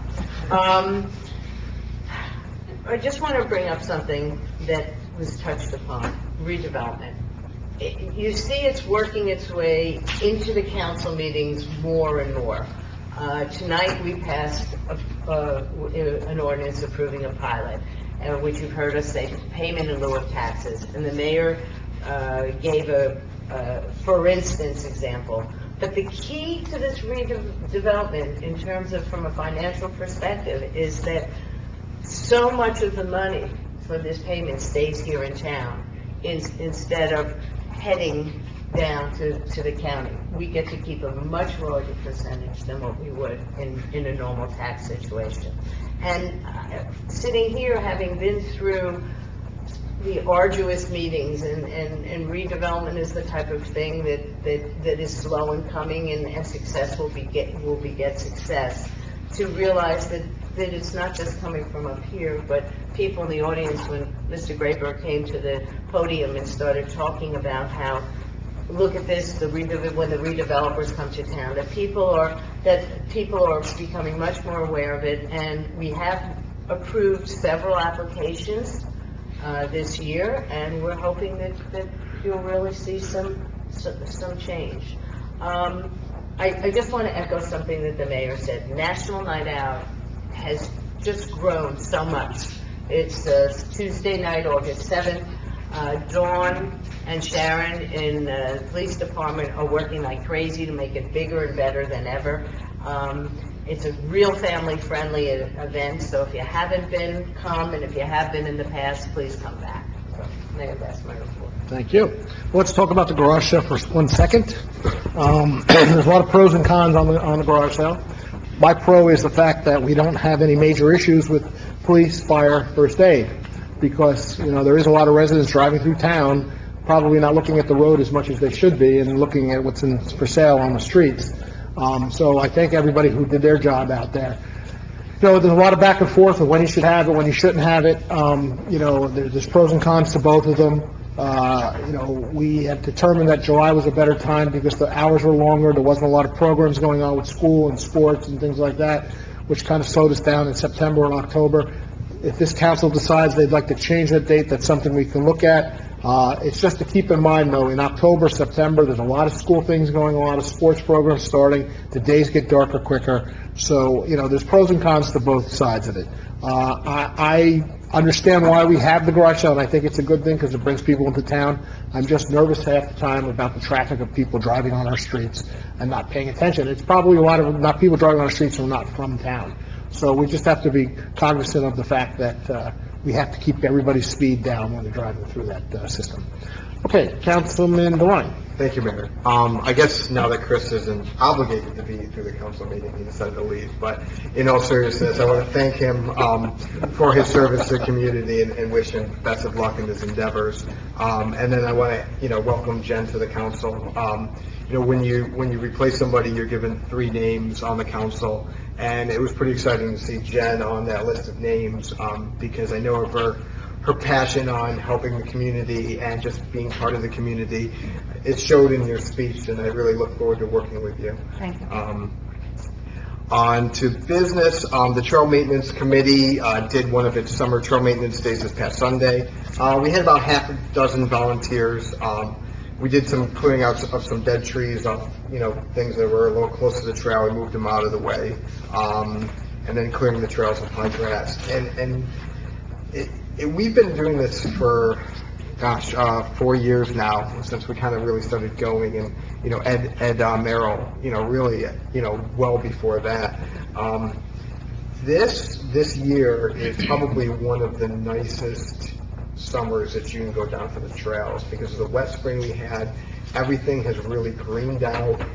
Everything's really bloomed. To get down there, it's an easy walk through the trails. There's a lot of short loops. There's longer loops like the Yellow Trail, but it looks really nice down there. It's becoming easier and easier to do weed whacking for some reason, even with that. But, you know, I definitely encourage anyone, resident or otherwise, to visit our trails on the south end. You can find out. How long is the longest trail?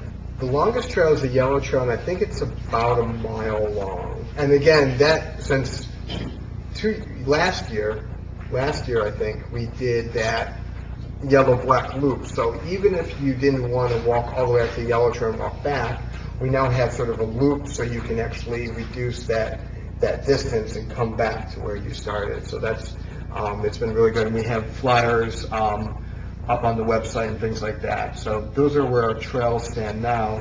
And, you know, we're always going to be looking to improve them. Related to that, we have another family hike coming up this Sunday, July 22nd. We're actually going to be going down to the Leonard J. Buck Garden in Far Hills, New Jersey. We'll be hiking at 12 p.m. You can find out more information about the hike through our Open Space Committee Facebook page. Last couple items I wanted to note is I wanted to congratulate the Pompton Lakes Riverdale Little League Under 8 girls softball team who won their District 2 championship. And on a much less joyful note, I wanted to recognize Roger Miller, who passed away earlier this month. Roger was a veteran of the Vietnam War and a member of the VFW John Hand Post 2906 right here in Pompton Lakes. As veterans like to joke, vets don't die, they just regroup in heaven. But, you know, we'll miss him. Thank you, Mayor.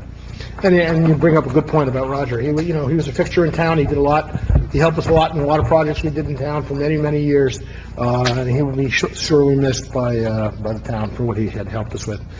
Just a side note on recreation, because Chris is not here to report on recreation, and Jen hasn't started yet in recreation. The camp is going very well. They've hired a new camp director this year with a lot of nice programs. There's a lot of things going on. I hear good things from the parents who stop me and say, look, camp is going great. We really enjoy it. Could it be longer? Could it be more days? You know, things like that. All said and done, they had 156 campers for a month, which was pretty nice to see from Pompton Lakes. They also have a teen camp that goes for Lakeside Middle School children from 6th to 8th grade. That's going on right now at Lakeside Middle School, and that goes on for 2 weeks. Okay, Councilman Giacomo is not here. Councilman Bennett. Thank you, Mayor. I'd like to note that the calendar is online. Thank you, Liz. So, I trust in you, that's that. right? I'd like to thank Chris as well for his time on the council, and best wishes to him and his family. I'd like to welcome Councilwoman Polidori to the council. I guess it was a little over a year ago that I was in your basic spot, being sworn in, appointed to fill Councilman Kent's vacancy. And I think you'll find your time on the council both frustrating but very rewarding, sometimes at the same time, but I think you'll enjoy your time on the council.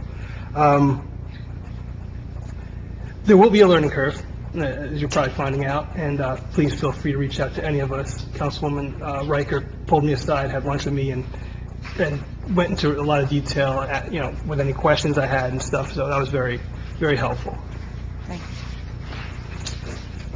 I'd like to welcome our intern. I didn't get your name, but I'm sure I'll catch Sean. Welcome, Sean, and our new Prevention Coalition Coordinator, Ashley. Look forward to working with you folks.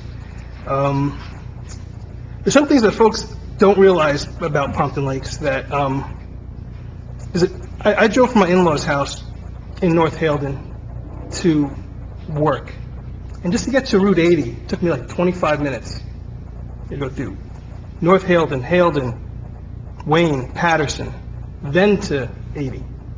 Here, 2 seconds, we're on 287, 23, you name it.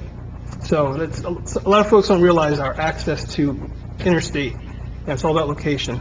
Also, where can you go from downtown to suburbs to the woods within a 10-minute, 15-minute walk potentially? Not many. A couple weeks ago, I attended the Village of Ridgewood reorg meeting. Unlike in Pompton Lakes, they elect their council, and then their council selects their mayor. I'd like to congratulate my longtime high school friend, Ramon Ashe, on being sworn in as the first Latino mayor of Ridgewood. It's a big accomplishment for him, seeing where he's come from. Also, the drug take-back was this past Sunday. The drop box is available year-round to the residents. It's right in front of, by police dispatch. We just hold these every so often to bring awareness to the fact that it's there. I'd like to thank Detective Cottrell and Carly Boniello for setting it up and helping out. We collected 287 bottles that day. It was only a 4-hour, it was from like 10 a.m. to 1 p.m. It was 287 bottles, including 8 narcotics. So that was very, very successful. And that is all I got. Thank you. Just to follow up on what you said, I also had a meeting, I didn't mention in my report, with the county this week, just in general about how they see things and moving forward up. And they see Pompton Lakes as the pivot point for north and south of the county. They see people coming through Pompton Lakes who want to go, just like you said, towards 80 or towards Patterson. They have to come through there. And people who want to go out to Westmoreland have to come there. So they see Pompton Lakes as a pivot point for the county itself, and they would like to explore tourism and things like that, and using Pompton Lakes as a starting point for all that, for the hiking trails, both in town and out of town, and the access to where you could go from Pompton Lakes. They think it's centrally located, and it's something that they're toying around with now. So it's interesting to see even the county is kind of understanding, and the old-timers in town don't understand years ago that people came from all around to shop here in Pompton Lakes. This is where they came. There was no Willowbrook, there was no other mall, so everybody came here to shop. So, those things are not forgotten in people's minds. Councilman Vig. Okay. I'd like to thank Chris also for for all the work he's done, and I wish him the best and his family the best, and his new residence, wherever that may be. And Jennifer, welcome aboard, and I look forward to working with you. Thank you. I received the Pompton Lakes Riverdale First Aid Squad report for the month of June from Chief Sean Felipe. There were 87 calls for service for the month of June, 37 in Pompton Lakes, 22 in Riverdale, 7 duty calls in Wanacue. There were 42 medical emergency calls, 12 trauma injury calls, 1 CPR, 16 motor vehicle accident calls, and 5 fire calls. I received the Pompton Lakes Police Department's report for the month of June from Chief Augusta.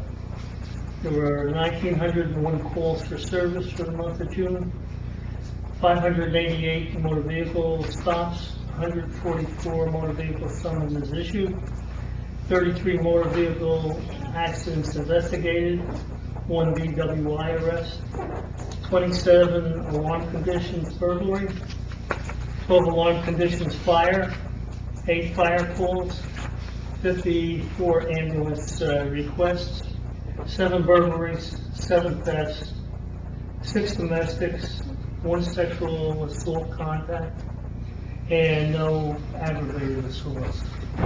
The Detective Bureau investigated 18 complaints, served 15 subpoenas, and 1 warrant. I attended the Pompton Lakes Prevention meeting on June 28th. The new Prevention Coalition Coordinator, thank you, Ashley. Ashley Lusick presided over the meeting. Laura Acton made a presentation regarding the services offered by her support group, Hope Families with Addicts. Hope is based at the Living World Church, 93 Lakeshore Drive, South in Hewitt, New Jersey, and is available to all area residents in need of support. I attended the Pompton Lakes Board of Education meeting on July 10th. The board approved the purchase of lights for the new turf field at Lakeside School from Usco Lighting. Charles Koch, the board architect, outlined the advantages of the system and the benefits of installing it, and I'm talking about the lighting system, and installing it at the time turf is installed. The board accepted donations in the amount of $7,370 from the Lincoln Elementary School PTA for the purchase of 20 Chromebook computers. The board also accepted a donation of $23,053.96 from the Atlantic School Elementary School PTA for playground equipment and its installation. I attended the Pompton Lakes Planning Board meeting on July 17th. On the agenda were 4 letters from the County of Passaic Department of Planning and Economic Development. The letters contained requirements after review by the County Planning Board for the following properties: 735 Hamburg Turnpike, 223 Wanacue Avenue, 3032 Colfax Avenue, and 9 Hamburg Turnpike. Thank you. I'd like to also just make one more thank you to people who wouldn't know him. His name was Charlie Smith. He passed away this week. People would know him because he's been our Santa Claus for the Toys for Tot trains for the last 10 years. He's the gentleman who looked like Santa Claus when you saw him walking around town. Unfortunately, he passed away last week. He was a very nice man and, again, very dedicated to Pompton Lakes. Jen, I'm going to give you a chance to say anything you'd like to say, or you can pass, whatever you'd like. I don't really have much to report on. I did attend the beginning of the MUA meeting with Terry, so I did have the opportunity to meet the gentleman down there. I look forward to working with them, and I will make it to the next library and recreation meeting. Good. Library, there are no library meetings in summer, so you're off Okay. August. What I noticed is Councilman Begg, or you want me to read those motions? Or who's reading those? Whoever would like. Oh, yeah. Motion to approve the request for the closure of Bean Street for a block party scheduled for Saturday, August 11, 2018, 1:30 to 10. Barricades will be removed at dusk. Police, fire, and first aid to be notified. Do you have a motion? That is a motion. Do you have a second? Second. Council President Riker, all in favor? Aye. Against? Motion to approve the request for the closure of Sunset Road for a block party scheduled for Saturday, August 25th, 2018, 12 to 10, barricades to be removed at dusk. Can I have a second? Second. Councilman Denon? Second. All in favor? Aye. Against? Motion to approve the request for the closure of White Way for a block party scheduled for Saturday, August 4th, 2018, 10:30 to 7, rain date Sunday, August 5th, barricades to be removed. Can I have a second? Second. Council President Riker. And the last thing I have, just one thing that I would like to reach out and thank, well, this is the thing that should have made the paper, actually. We had a little bit of an issue with the carnival across the street, which was a great deal, and every year they do a great job over there, but there was some issues with some motorhomes and where they could park and where they could spend some time. Unfortunately, they thought they could just park at the high school, and the high school had some problems, and then they found some other areas that had problems.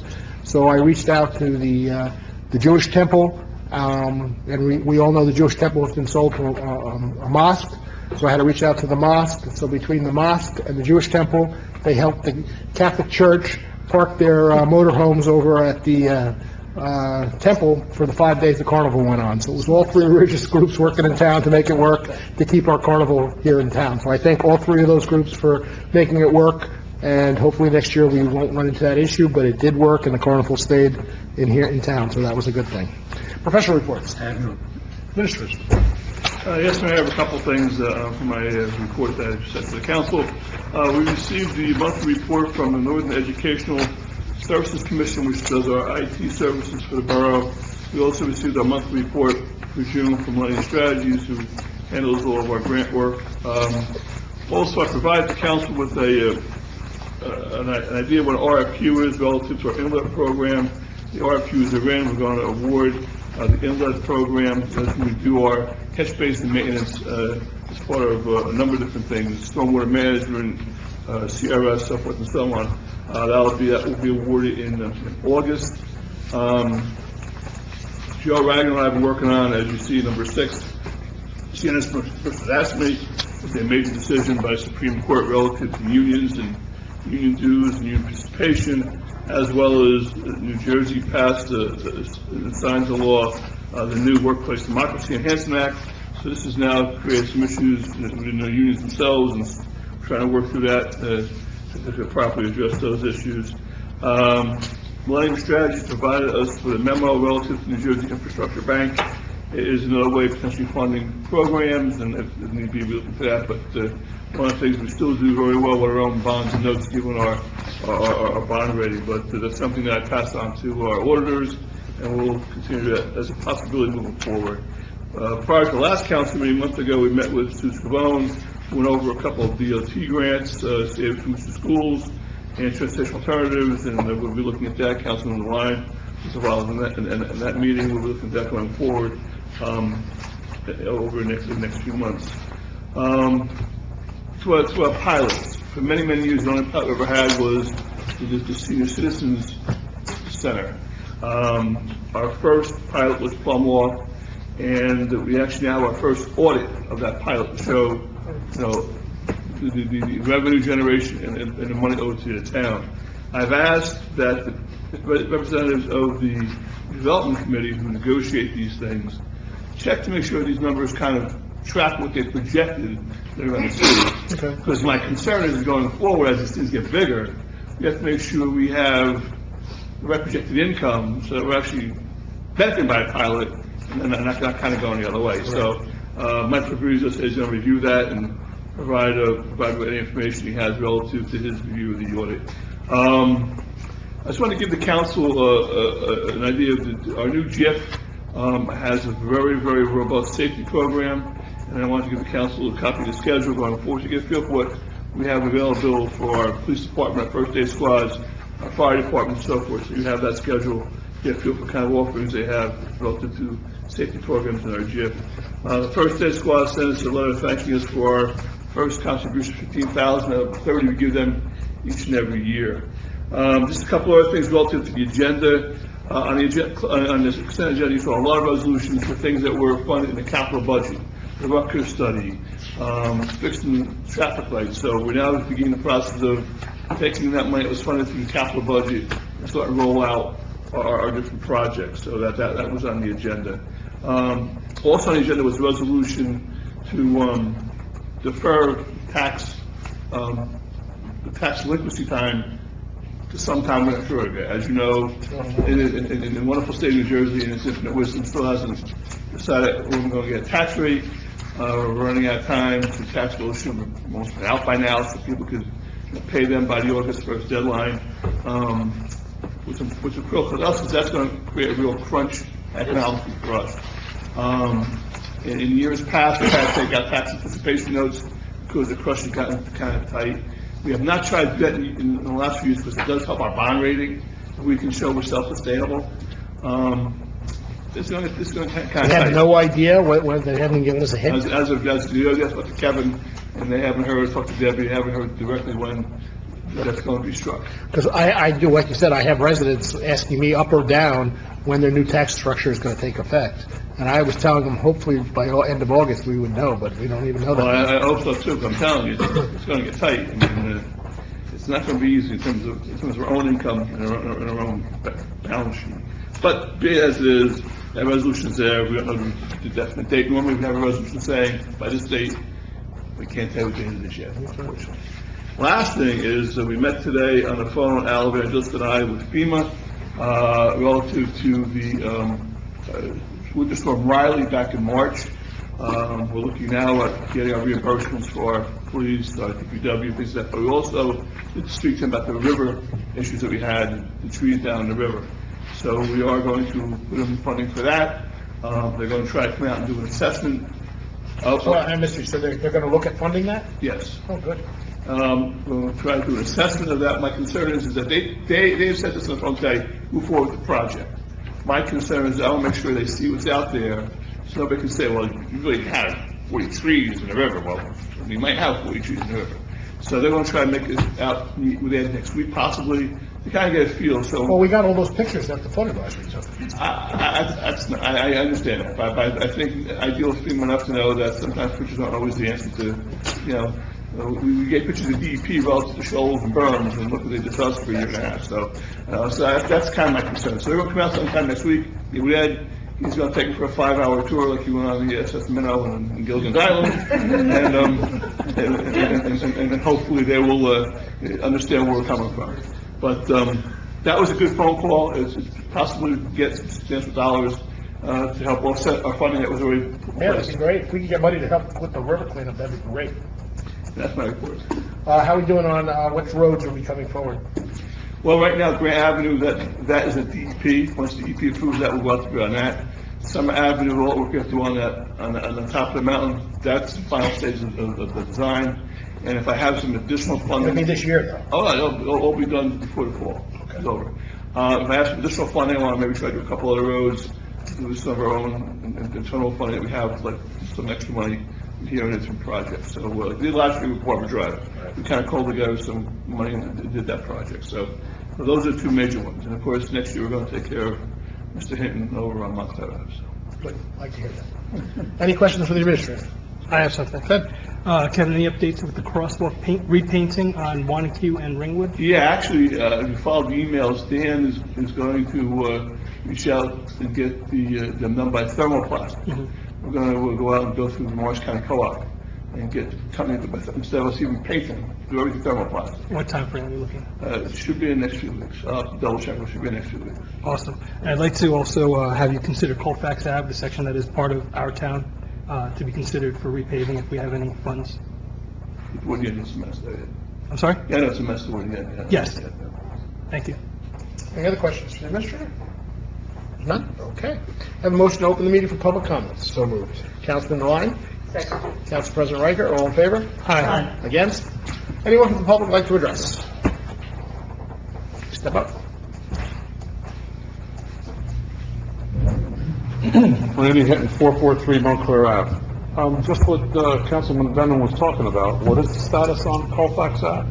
On repaving that possibly? In the future, or? Just came up to that just now, you heard 2 seconds ago. That's the status.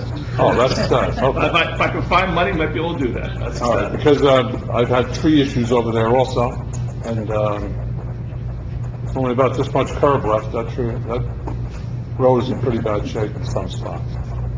I was just curious, Councilman Brennan mentioned it.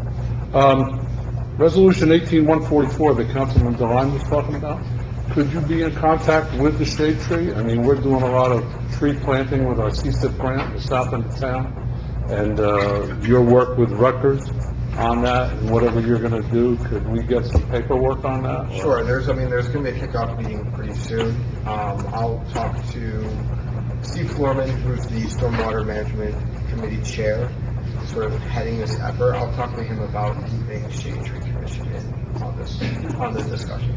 Yeah, because we're looking to do a lot of planting in the south. Right, and it's not necessarily a planting plan, or they might identify specific types of genus and species of trees and shrubbery and things like that, to plant in certain areas for that purpose. But it's not going to be like, put this here, put this there. Yeah, well, we just want to work together with you on that. I mean, you're talking about impervious surfaces, and you know, we just want to coordinate. You know, we just don't like surprises. And the tax bills are being sent out. Were you just paying attention to stuff? Yeah, I was, but I've been waiting for my tax bill. And We wait a lot longer because we don't have any tax rate yet. The county holding it, it's not us. oh, it is the county that's holding it? No, it's the state. It's Or state. The whole state. Wow. People who. Oh, it's the whole state? What? It's the whole state that's holding up everybody? Yes. Wow. What happens, part of education, now they're changing the school funding. Part of education had to work with state to come up with the school funding. All the schools are getting, some are getting additional funding. Right, yes. Some are getting less funding. They haven't struck that. Wow. Once that gets struck, the counties will strike their rate, and then we'll begin the process of setting out tax bills. Well, for us people whose taxes went up, that's a good thing. So you should be happy. Yeah, I won't. I'll pay mine in October, that's Right, no rush. At the last meeting, we were talking about the increase in deer and ticks and stuff like that, and you had talked to Mrs. Venom from the flood advisory to work with me on maybe getting another presentation. Yes, you can still, yes. Yeah, okay. Not a presentation, no, we wanted some information put on the board, on the new trail board that they put up on the back side about ticks, that's what we're gonna look at. Oh, okay. Yeah. I just haven't heard from her yet, so I just... Well, you can always reach out to her if you want. Yeah, okay. So we just want to stay on top Yep. of that. All right, thank you. Thank you. Anyone else from the public would like to address? Seeing none, can I have a motion to close the public session? So moved. Councilman Devine? Have a second? Second. Councilman Polidoro? See, I have to remember another name, this is too tough. All in favor? Aye. Against? Privilege of the floor. I'd just like to add, you know, I said at the beginning, I'd like to thank Chris for his time and his dedication to being a council member. You know, like I said at the beginning, it sounds like an easy job. You come up here twice a month, talk, and then you go home. It's not that simple. So I thank him for his time and energy. When you have small children at home, it even becomes more difficult, and there are council people up here now who have small children. You know, it's tough to mix that all together, and I would like to welcome Jen. I'm sure she'll do fine. She's been involved in town a long time. I think she grew up in town, is that correct? Yes. She grew up in town, so she knows the town well, and she's been involved in a lot of groups in town, so I think she'll do fine, too. Any other privilege of the floor? Seeing none, motion to adjourn. So moved. Second, Councilman Devine, Councilman Bennett. Thank you.